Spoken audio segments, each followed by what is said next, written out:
حضرت عبداللہ بن عمر رضی اللہ تعالی عنہما سے روایت ہے کہ رسول اللہ صلی اللہ علیہ وآلہ وسلم نے ارشاد فرمایا،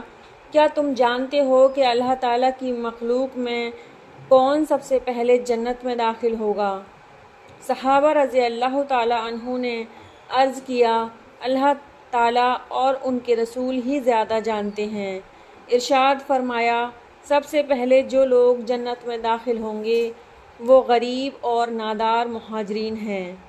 جن کے ذریعے سرحدوں کی حفاظت کی جاتی ہے۔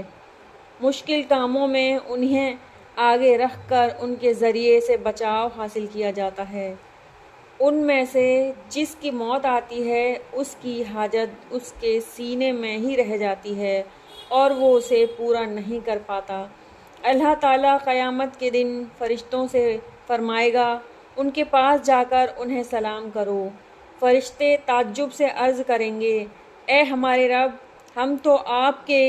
آسمانوں کے رہنے والے ہیں اور آپ کی بہترین مخلوق ہیں، اس کے باوجود آپ ہمیں حکم فرما رہے ہیں کہ ہم ان کے پاس جا کر ان کو سلام کریں،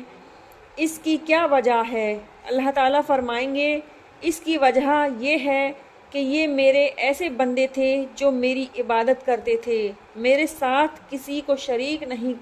ٹھہراتے تھے، ان کے ذریعے سرحدوں کی حفاظت کی جاتی تھی، مشکل کاموں میں انہیں آگے رکھ کر ان کے ذریعے سے بچاؤ حاصل کیا جاتا تھا، اور ان میں سے جس کو موت آتی تھی اس کی حاجت اس کے سینے میں ہی رہ جاتی تھی،